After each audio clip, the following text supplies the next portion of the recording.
Sejam muito bem-vindos. Eu me chamo Alana e esse é o You Talks, o canal de comunicação do escritório Utah Investimentos, o seu escritório de assessoria profissional XP em Curitiba.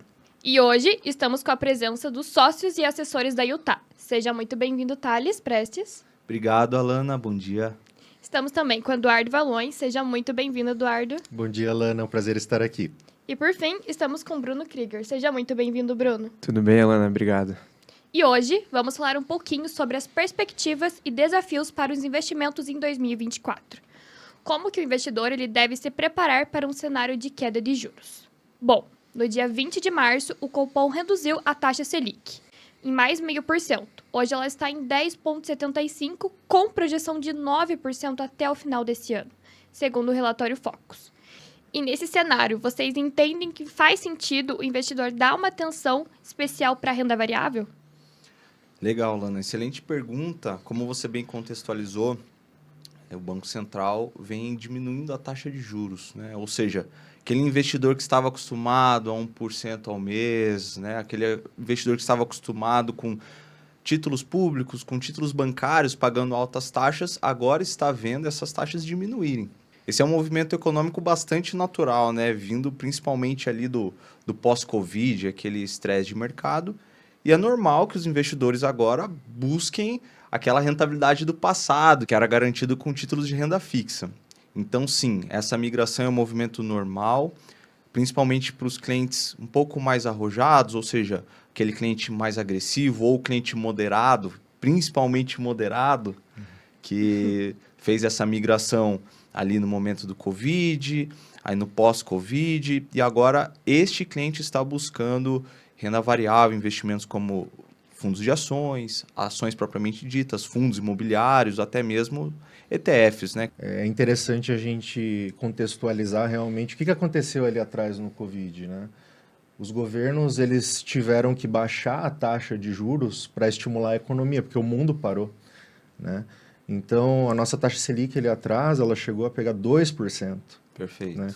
Então, com isso, o que aconteceu, né? Em contrapartida, a inflação subiu. A inflação ela chegou a pegar 10%. Então, pense só aquele investidor que só tinha produtos na carteira lastreados em Selic ou CDI. Esse investidor, com certeza, sofreu bastante. Sim. Né? Então, basicamente, a gente vive em ciclos econômicos. Perfeito. Alguns ciclos onde a taxa de juros ela vai estar mais alta e outros que a taxa vai estar mais baixa. Né? Então, assim, isso nos abre um leque para conversar sobre diversificação, né, de carteira e até para fazer o pessoal entender a importância de não concentrar em só um tipo de investimento. Né? Acredito também o mercado financeiro ficou muito burocrático, né? Muito acessível com a evolução da tecnologia, as corretoras, os diversos bancos que apareceram e a informação também. Né? Hoje é muito rica as informações, é muito fácil o acesso às informações e faz com que os investidores fiquem confortáveis na tomada de decisão. E, logicamente, o mercado de renda variável é um mercado que vem se aquecendo. Né? Quando a gente fala de renda variável, nós falamos de ações, falamos de fundos imobiliários, falamos de ETFs. Então, é um novo cenário. Né? Eu acho que tudo vem junto, tanto a parte de tecnologia como o momento atual da economia brasileira. Com certeza. Juntando um pouco com o que o Eduardo falou, com o que você falou, a gente consegue perceber ao longo do tempo que em cenários de queda de juros a gente tem um aquecimento da bolsa, seja brasileira ou seja da renda variável em si, né, da bolsa de valores. Então a gente consegue perceber que pode fazer sentido para aquele investidor que seja moderado ou agressivo, porque vai ter o cara que é conservador, que ele vai ver esse movimento de mercado, Perfeito. Ele vai querer surfar essa onda também. Mas tem que entender assim o momento de vida da pessoa para ver se realmente faz sentido para ela estar ali acompanhando esse ciclo econômico dentro da Bolsa de Valores, né? Perfeito. É legal da gente lembrar do que aconteceu com a Bolsa nesse período também. Logo após Covid, a Bolsa chegou ali próximo de 70 mil pontos, né? Então, imagina só quem tinha caixa para aproveitar esse momento. E além do caixa, obviamente, perfil, né? De ter a coragem ali de pegar e migrar para renda variável e pegar a faca caindo. Sim. Quem teve essa coragem, quem tinha caixa, acabou fazendo bom dinheiro, porque a Bolsa logo chegou novamente aos 100 mil pontos, né? Perfeito. Então, assim, As oportunidades, elas acontecem, só que vai depender muito, no final das contas, do perfil do investidor, Aptidão de ter a ali risco. o passo de pegar essa oportunidade, né? Tem muito mais a ver com aptidão a risco do que qualquer outra coisa, né? Tá Sim, certo. sim. Isso aí. É legal de falar também, assim, a gente nunca sabe exatamente até que ponto que a bolsa vai baixar ou subir, né? Mas a gente consegue alguns indicadores que nos dizem se é uma boa oportunidade ou não. E o PL é um desses indicadores que a gente vê, né? Então, assim, o PL médio da bolsa, que é o preço sobre o lucro por ação das empresas, é de 12, né? Agora, nesse exato momento, o PL está sendo negociado a 7 vezes. O que isso significa? O PL, quanto menor, melhor. Quanto menor, mais rápido o dinheiro ele volta para o acionista das empresas. Então, acredito que sim, faz muito sentido a gente colocar a renda variável dentro da nossa carteira, mas lógico, né? A concentração desse capital que a gente vai alocar ali vai depender muito do perfil de cada um. Não existe uma verdade absoluta. E a Né? expectativa também, né? De cada um, porque existem as mais diversas estratégias dentro de renda variável, desde dividendos, ou seja, aquele investidor que deseja receber algum tipo de rentabilidade, aí eu falo aquele dinheiro na conta corrente, né? Não o porquinho crescendo, mas o dinheiro na conta corrente. Já aqueles que buscam no longo prazo o crescimento do capital e para isso tomam algum risco. Então, até mesmo o investidor de renda variável, seja ele mais conservador, mais moderado ou mais agressivo, esse cliente, esse investidor, ele vai ter um perfil. Né? Até as pessoas mais conservadoras conseguem investir na bolsa, né? De forma mais moderada, estudando um pouco mais as empresas, talvez pulverizando um pouco mais. O mais agressivo, talvez ele não irá pulverizar tanto, mas ele concentra em alguns players, em alguns mercados que ele acredita mais. Né? O moderado, ele fica ali transacionando entre os dois, mas até mesmo dentro da Bolsa de Valores existem os mais diversos perfis de investidor. Deixar claro aqui que nem até o agressivo ele tem até a própria segurança dentro da carteira dele. Então ele não vai ter aquele cara que expõe. Com certeza vai ter o cara que expõe todo o patrimônio a risco, mas não é o caso de a gente pegar e pensar pro cliente que tem que fazer sentido para ele ter a própria segurança, porque como você falou, é uma renda variável, então ela vai oscilar, então faz sentido o cliente ter até uma própria segurança, seja ele agressivo ou até mesmo conservador, que vai ter a sua estratégia de investir dentro da bolsa. Muito legal essa visão que vocês trouxeram sobre o assunto, mas eu queria saber sobre um ponto específico que vocês falaram, que é fundo imobiliário. Vocês podiam falar um pouquinho como funciona? Bom, os fundos imobiliários, eles podem ser considerados como uma ótima porta de entrada para o investidor, né, em renda variável. Porque se a gente for comparar os FIIs com as ações, eles têm uma volatilidade muito menor. Né? E a dinâmica deles é muito parecida com uma coisa que o investidor brasileiro adora, que é investir em imóveis. Né? O investidor de fundos imobiliários, nada mais, nada menos, está investindo, né, em imóveis. Por exemplo, ele pode ter um fundo imobiliário lastreado em um shopping center, ou em galpões logísticos, ou em lajes corporativas. E como é que funciona essa dinâmica, né, para deixar bem explicado? Basicamente, quando você investe num fundo imobiliário, você vai estar comprando uma cota de um fundo que possui imóveis, certo? E esses fundos, eles dividem 95% da receita com os aluguéis, né, dos imóveis com os cotistas, que pingam ali esses dividendos todos os meses, né, na conta do investidor. Então, para quem quer ter renda, é um ótimo produto. E eu gosto sempre de comparar os FIIs com o investimento realmente em imóveis e falar sobre as vantagens que eu acredito que eles têm. Uma delas é a liquidez. Por exemplo, se eu tenho um investimento em um apartamento e porventura eu preciso desse dinheiro para utilizar para algum negócio, alguma oportunidade que tenha surgido na minha vida, vai ser muito mais difícil, né, de eu vender esse imóvel do que eu pegar e vender cotas de um fundo imobiliário no home broker ali da corretora que eu trabalho. Né? Então, a liquidez ela é muito bacana. Só que, ao mesmo tempo, não pode ser direcionado para aquele investidor que não aceita a volatilidade, né? Sim. Por exemplo, se a gente tem um apartamento ou uma casa, a gente não tem nem como ficar vendo o valor desse imóvel todos Não os dias. existe, né? Mas ali, quando você tem FIIs na carteira, o preço vai estar ali bipando na sua tela todos os dias. Você tem estômago para aguentar essa volatilidade, por mais que seja bem menor que ações. Esse é um ponto importante. Sim. Mas eu considero como uma boa porta de entrada, porque, apesar da volatilidade existir, ela é bem menor que ações. Né? É bom, e o Eduardo falou um pouco sobre os fundos de tijolo ali, propriamente ditos, né? Que tem shopping centers ou lajes corporativas, né? Em carteira. E a gente pode falar um pouco dos fundos de papel também, que podem ser uma boa... Pode ser uma boa opção ali para o investidor querendo sentir um pouco esse mercado de fundos imobiliários, porque o investidor ele já está acostumado com mercados de títulos títulos públicos de renda fixa.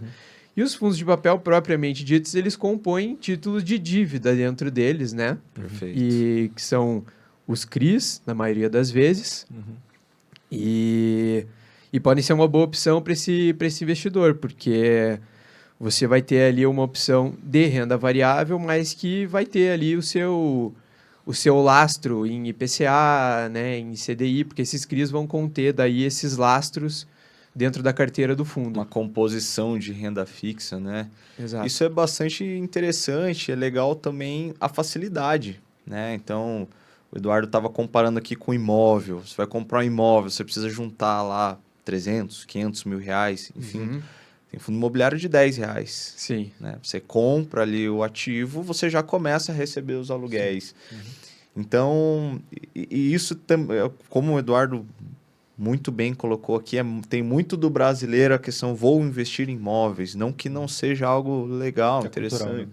Mas tem essa cultura. Mas por que não começar com o fundo imobiliário, já receber os aluguéis, com os aluguéis comprar novas cotas e assim vai.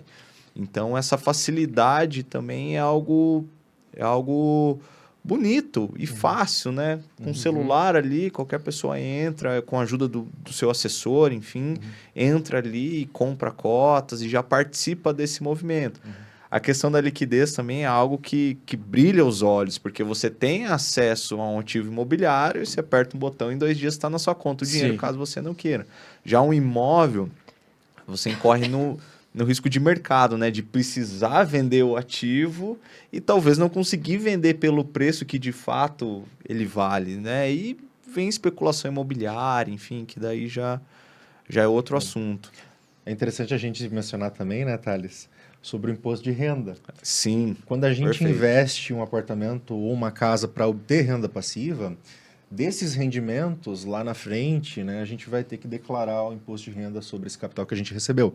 Já nos FIIs, esses dividendos eles entram isentos de imposto de renda na nossa conta. Né? Os aluguéis. Perfeito. Então, é legal de mencionar também uma curiosidade sobre o produto. Tá? Eu já vivi algum tempo com os rendimentos dos FIIs na minha carteira, tá? E eu percebi o seguinte: em períodos onde a Selic está alta ou o IPCA está alto, os fundos de papel eles bombam. Tá? O investidor ele olha muito dividendo. E a partir do momento que o FII de papel é lastreado em IPCA e em CDI, esses estão altos, o dividendo vai vir bem gordinho. Né? E aí chove de compra nos FIIs de papel. Tá? Agora, nesse ciclo de mudança de taxa de juros alta, de indo para baixo, né, e o IPCA mais controlado, o que acontece? O inverso. O pessoal sabe que a economia vai ficar mais aquecida, né, e que tende aos fundos de tijolo, né, alocarem realmente a maior parte ali dos seus imóveis que estavam em vacância ali atrás.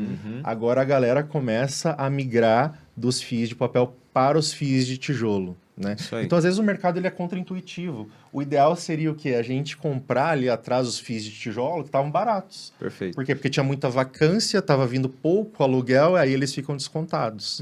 Né? Então, a gente tem que ser contraintuitivo, às vezes, e aproveitar esses momentos. Por exemplo, agora, os FIIs de papel estão com desconto. Por quê? Porque CDI está baixando e o IPCA está controlado. Agora é legal do investidor comprar FII de papel e aproveitar esse desconto. Não depois, quando todo mundo já tiver comprado. Perfeito, né? Perfeito. Então é mais ou menos por aí a ideia, né?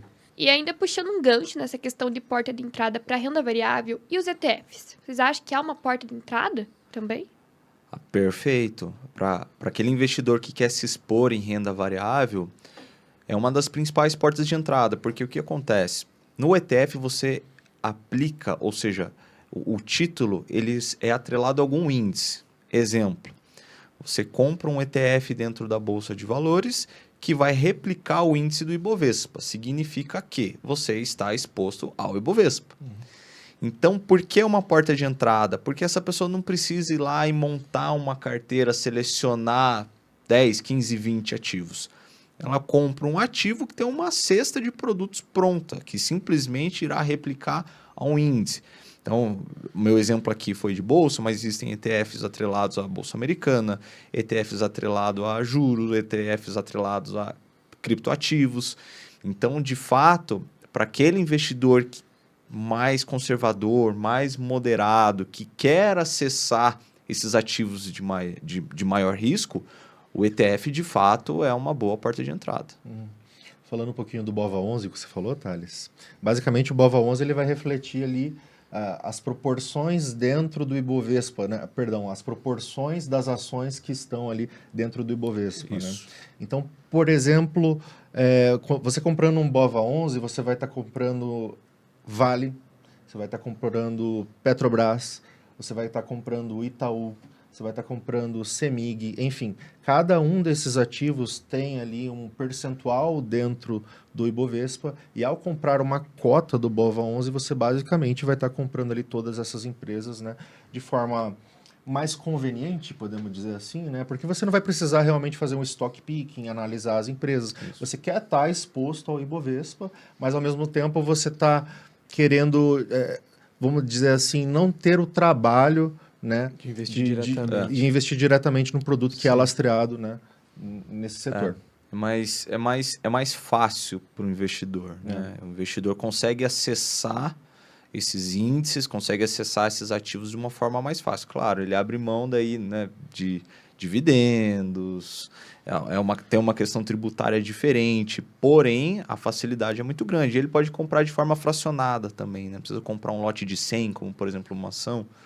Ele pode comprar de forma fracionada, que também facilita e torna mais democrático, né? Thales, na sua fala você citou sobre criptoativos. E por coincidência é um assunto que está muito em alta hoje. Mas por quê?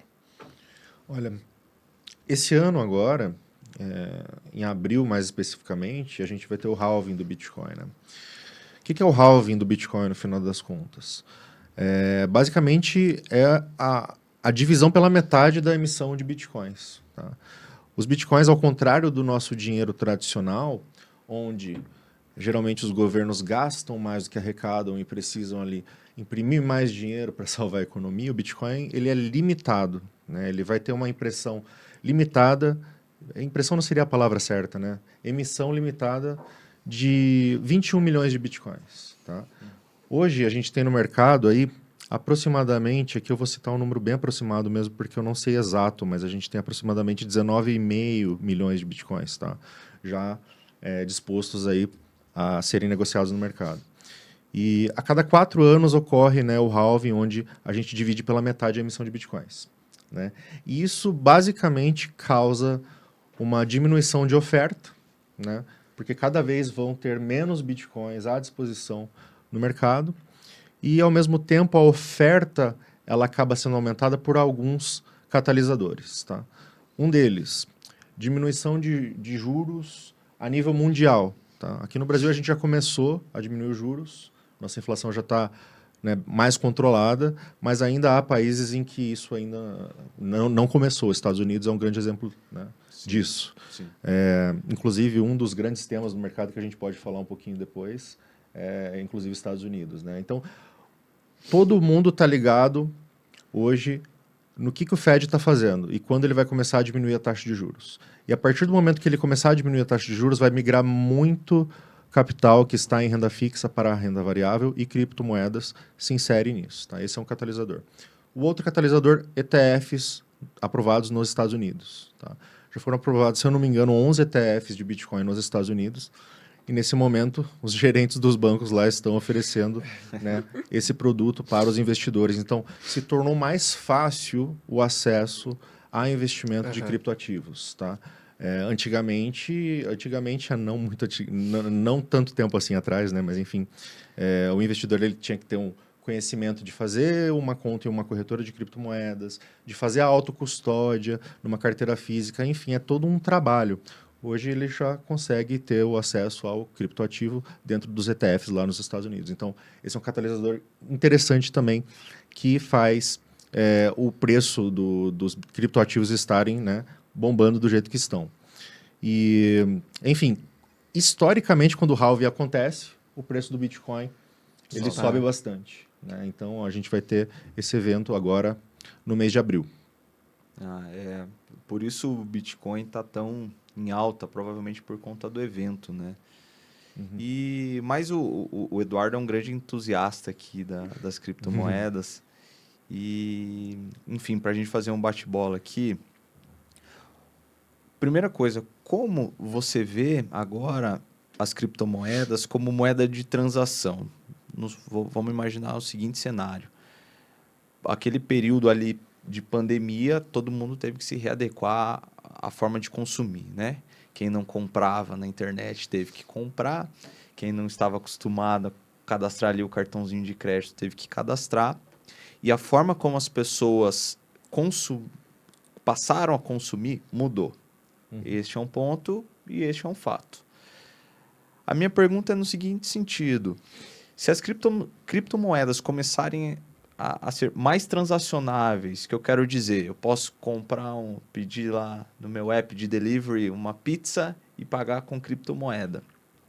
Entendo que os governos vão querer fiscalizar mais, ou seja, vão querer tributar mais, arrecadar cada vez mais. Você acredita que neste cenário as criptomoedas ainda serão ativos com alto potencial de valorização? Eu acredito que sim. Eu acredito que a própria performance do Bitcoin nos mostra isso. Porque lá em 2012 ela valia alguns dólares, né? E hoje ela está sendo negociada a exatamente 71 mil dólares. Eu acabei de olhar ali no aplicativo. Mas, olha, eu acho que cripto hoje mudou muito o perfil do investidor, tá?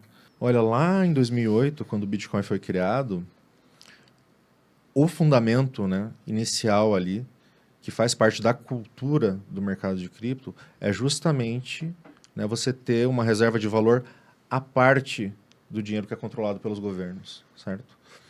Mas, ao mesmo tempo,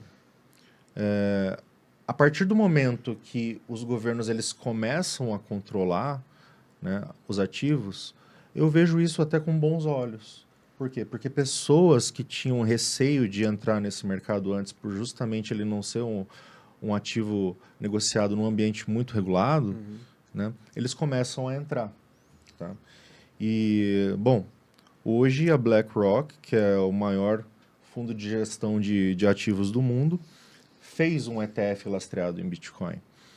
Hoje a BlackRock, inclusive, está tokenizando uma moeda própria. Né? Então, isso nos mostra que os grandes players estão entrando no mercado. Sim. E que o perfil do investidor vai mudar e já está mudando, na verdade. Né? Já não são pessoas que são totalmente ligadas ao meio digital e, enfim, as pessoas normais, meu pai, Sim. seu pai, nossas mães, elas podem hoje negociar cripto livremente, até através dos ETFs que estão ali no home broker, né? A gente está na frente com relação a ETFs, inclusive, tá? A gente já tem o Hash 11, já tem o DeFi 11, enfim, já tem produtos que abraçam criptomoedas à disposição dos nossos investidores. Então, eu acho que a própria performance do ativo ao longo do tempo justifica que sim, no meu ponto de vista, ele tende-se a valorizar de agora em diante. E diante disso que vocês falaram sobre a classe dos ativos, como que fica o perfil do investidor na hora de uma assessoria, por exemplo? O perfil do investidor, ele é algo que a gente trata como lei, né, da assessoria. Então, aquele investidor que ele não vai ter esse apetite ao risco, como a gente vem falando desde o começo aqui, ele não vai ter nenhuma porcentagem de renda variável ou de exposição ao risco dentro da sua carteira. E aí eu falo especificamente do conservador, que é aquele cara que vai preservar totalmente seu patrimônio de qualquer oscilação ou de qualquer ou de qualquer perda que ele pode sofrer ali, como acontece mais comumente na renda variável, né? E aí a gente tem também o perfil, além do perfil conservador, tem outros 2 perfis, né? Que aí a gente já comentou aqui um pouco, que são aqueles que têm um pouco mais de aptidão ao risco. O moderado até pode ter aquela pessoa que ainda não tem aquele estômago para suportar a oscilação. Já o investidor agressivo já é aquele cara que já tem um pouco mais de conhecimento de bolsa, já é um cara que tem um pouco mais de experiência dentro da bolsa de valores, que é um cara que vai ter um pouco mais de porcentagem na renda variável, mas ao mesmo tempo ele vai ter também um pouco de segurança para que a sua carteira não fique naquele vai e vem de... Até como caixa, né? pra Exatamente, oportunidades. exatamente. Então, o perfil a gente trata ele como algo essencial para que a gente possa moldar a estratégia que o cliente vai ter dentro da assessoria de investimentos. E é muito importante que a gente tenha ele sendo seguido à risca, porque todo investidor que não tem a sua carteira dentro do perfil ideal para ele, ele pode entender aquilo como algo que não vai ser benéfico para ele. Ele vai acabar percebendo que a assessoria não está sendo valiosa para ele. Então, faz muito sentido a gente pensar nessa questão do perfil do investidor, porque é algo que realmente vai nortear e não tem nenhum problema o cara, por exemplo, ter um norte no começo da assessoria. Perfeito. E ao longo dos anos ele ir criando experiência dentro da... Né? Exatamente. Não se sente mais conservador, agora ele se sente moderado. Isso é normal. E até porque o cara vai crescendo o patrimônio dele ao longo dos anos, ele tem um pouco mais de possibilidade a colocar parte de patrimônio no risco e tudo mais, ele acaba conseguindo buscar essa exposição a uma maior rentabilidade com certo risco. Eu acredito que, ao longo do tempo, o investidor ele vai incrementando conhecimento. Com certeza. Né? Vai começando a entender mais sobre ciclos econômicos. E junto a esse conhecimento, o investidor ele começa a enxergar a volatilidade como oportunidade, né? Que é o que a gente conversou agora há pouco sobre a Bolsa ter ido lá no pós-Covid para 70 e poucos mil pontos, né? E quem tinha caixa lá era rei. Então, assim, eu acredito que a gente respeitando o perfil do investidor, a gente não o deixa suscetível a dissabores, né? Com a volatilidade do mercado. Só que com o tempo, perfeito, Bruno, que você falou, com o tempo é muito normal ele ir adquirindo esse conhecimento e mudando o perfil, né? Faz parte do nosso trabalho, inclusive, essa parte didática, né? Era exatamente isso que eu ia falar, até porque faz parte do nosso trabalho a gente educar o investidor, então não é assim, basicamente, falar para ele, faz isso, Sim. Não recomendando e explicando o porquê a gente está recomendando ou aquele ativo, ou aquela classe de ativos que a gente coloca na carteira dele. Eu acho que esse também é um dos principais, se não o principal papel do assessor, né?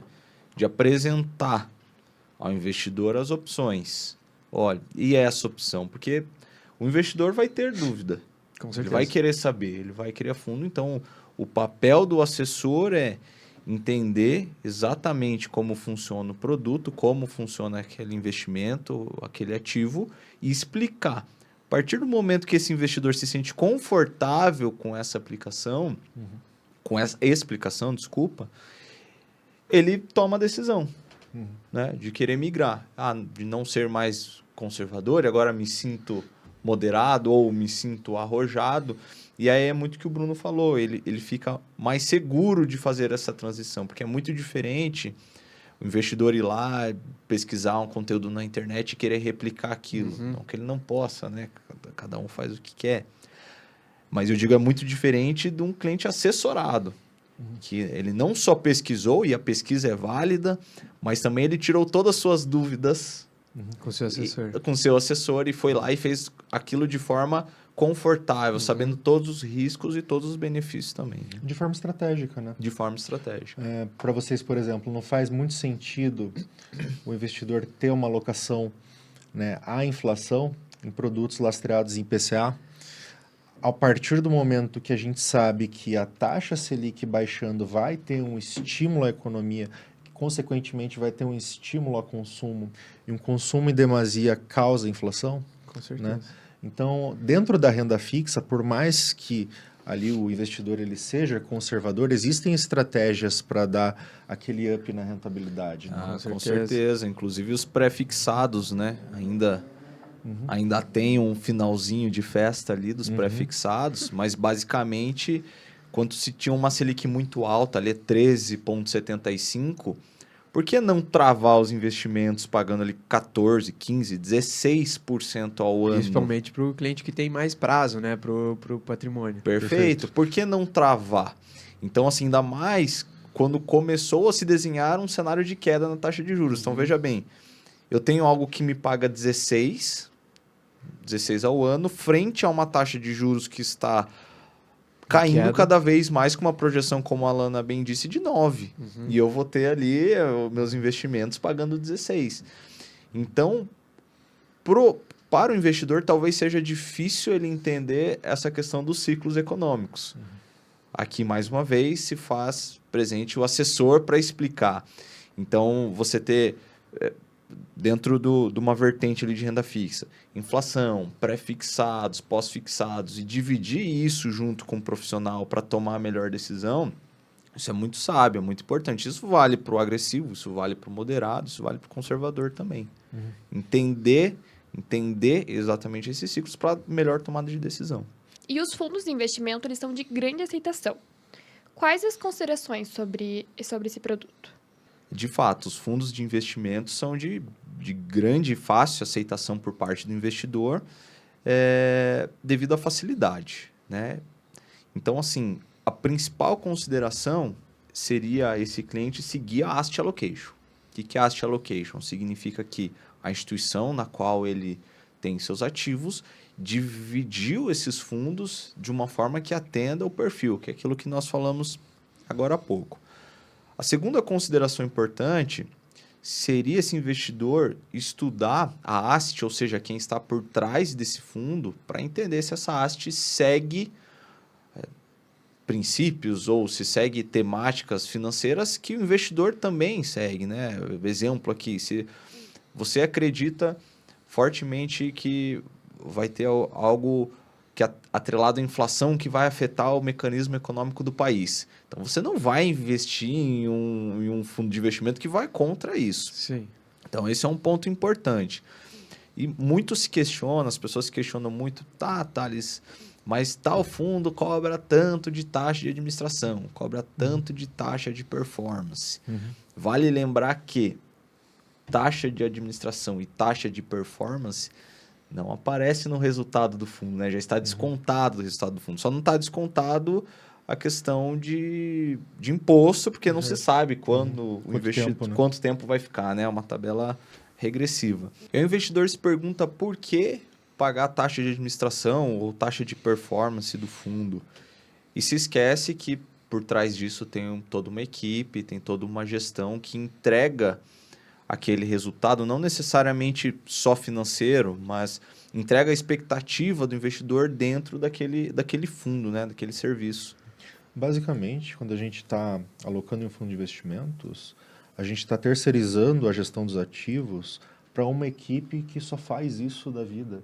Então, assim, nós temos que ser humildes e entender que realmente aquele gestor e a equipe do fundo que você escolheu, muito provavelmente vai fazer escolhas muito melhores do que as minhas, né? O time, eles têm um time completo, né, para fazer isso. Sim, então eu particularmente gosto de mesclar, né, produtos de renda fixa com fundos de investimentos quando eu realmente confio naquela casa e quando eu vejo resultados consistentes. Então, quando eu vou escolher um fundo de investimentos, dentro da estratégia que eu quero colocar dentro da minha carteira como investidor, eu olho muito histórico.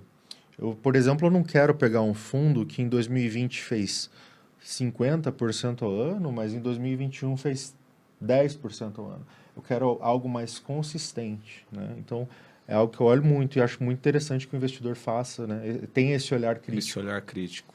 Ainda em fundos de investimento, a gente tem os fundos de investimentos multimercados, né? Que aí a gestora ela consegue transitar tanto na renda fixa quanto na renda variável e acaba sendo uma boa opção para o investidor, juntando tudo que a gente falou nessa conversa aqui, porque ele consegue ter acesso a um portfólio muito vasto e rico de produtos, porque a gestora vai colocar dentro de carteira de fundo de multimercado renda fixa, renda variável, metais preciosos, real, dólar. Então, o investidor ele consegue ter acesso a uma infinidade de produtos que compõem o fundo multimercado e acaba sendo uma opção que até o investidor ele não teria o senso crítico de fazer essas escolhas que uma gestora faria, e por isso que paga-se uma taxa de administração e se segue a estratégia e entrega resultados, paga-se a taxa de performance que... Em alguns casos. Né? Exato, daquilo que o investidor espera investindo naquele fundo. E o poder de negociação também, né? Porque quando você investe em fundos, todos os investidores aportam seus capitais dentro do fundo e o gestor vem com todo esse capital ou uma parte dele e vai lá e negocia esse ativo. Então, o poder de negociação, neste caso, é muito maior na hora de negociar uma taxa. Enfim, a questão de custos também diminui muito dentro do fundo por conta desse volume de negociação. Isso. E acho que vale a pena a gente falar aqui também de liquidez de fundo. Tem muito investidor que acaba se apegando a isso, pensando assim, nossa, mas eu vou ter acesso ao meu dinheiro no dia, que legal, vou poder, né, no dia vai estar na minha conta. Ah, mas eu vou ter daqui 90 dias. Mas aí cabe a gente entender que fundo, porque a gente não consegue ter a todo momento rentabilidade e liquidez andando lado a lado. Então, o investidor que vai ter, por exemplo, seu capital num fundo que em 90 dias ele vai poder realizar, pede, né, o saque, e em 90 dias ele vai ter acesso ao capital, ele tem que entender que aquele fundo ele é mais robusto, ele precisa de um período para que o gestor se adeque às movimentações e ele consiga fazer de forma mais branda o resultado do fundo, as movimentações necessárias. Perfeito. Porque não é só aquele investidor que está pedindo saque, tem um monte de gente que vai pedir e tudo mais, então são vários cotistas, então por isso que a gente precisa falar um pouco também dessa questão de o fundo de investimento ele é legal, mas precisa se entender que a liquidez também faz parte da estratégia de fundos de investimento. É muito importante isso que você falou. O investidor ele tem que entender que para ter um retorno acima da média, ele vai ter que sacrificar... Abrir mão de alguma coisa. Ou volatilidade, né? Colocar mais volatilidade dentro da carteira, ele vai ter que colocar isso. Ou ele vai ter que abrir mão de prazo, né? E a partir do momento que o gestor de um fundo ele tem esse prazo para trabalhar, ele tem muito mais margem para entregar um resultado melhor. Porque imagine só, fundos de liquidez diária. Se ele recebe um saquezão lá, não tem o que fazer. Ele vai ter que sacar aquele dinheiro independente se ele está perdendo na marcação ao mercado ou não, por exemplo. Né? E agora, para finalizar, quais são os maiores desafios para os investidores em 2024? Os principais desafios agora para 2024, falando de forma escala global, né? A taxa de juros. Então, Brasil queda, tendência de queda. Os Estados Unidos ainda se posicionou de uma forma neutra, né? Não baixou, também não subiu. Há uma expectativa de queda. Mas, basicamente, assim, quem pôde aproveitar os pré-fixados hoje está muito bem, obrigado. Oportunidades dentro da Bolsa de Valores, pensando que renda fixa deixa de ser um investimento tão atrativo como foi no passado. E cautela. Né? Temos uma questão de inflação no Brasil, por enquanto sob controle, de uma forma artificial, por conta da queda na taxa de juros, mas como o Eduardo muito bem pontuou, agora vai ser um momento de incentivo ao consumo, enfim, e a gente precisa ficar bastante de olho na inflação também. Eu acho que cautela, como o Thales falou, é a palavra certa para a gente, né, para os desafios para 2024, para o investidor e para o brasileiro no geral, porque custa-se um pouco a entender que toda política econômica ou fiscal, ela leva um período, nesse caso do ciclo econômico de queda de juros que a gente está passando, para ser refletido de fato na economia. Então, Perfeito. cautela e acreditar na estratégia que está sendo feita, né, pela assessoria, o investidor que topar esse desafio vai aproveitar grandes oportunidades. A questão central, falando de economia e investimentos hoje, ou seja, aquilo que todo mundo está olhando é realmente a taxa de juros lá nos Estados Unidos. Para mim não é mais uma questão de se vai cair, mas sim quando vai cair, né? Porque é fato que eles precisam, né, estimular a economia, mas ao mesmo tempo o mercado de trabalho ele tem se mostrado muito resiliente e outros dados têm vindo favoráveis a uma inflação, né, que vai contra o objetivo do Fed de levar a inflação de volta para a casa dos 2%, que é a meta deles. Mas acredito que em algum momento desse ano isso vai acontecer, e quando isso acontecer, é fato que grande parte do capital que está em renda fixa vai migrar para renda variável. Então, assim, ao meu ver, né, o grande desafio para 2024 são os investidores realmente captarem as melhores oportunidades, né? Para onde vai, né, a maior parte do dinheiro. E isso é muito difícil, isso só vem através de muita análise, estudo de mercado, mas, né, esse é o nosso trabalho como investidor, né? Sempre está lendo, sempre está antenado nas coisas que estão acontecendo para realmente conseguir captar essas oportunidades. Chegamos ao final de mais um Will Talks. Muito obrigada pela sua atenção e não deixe de nos seguir nas redes sociais. Até breve.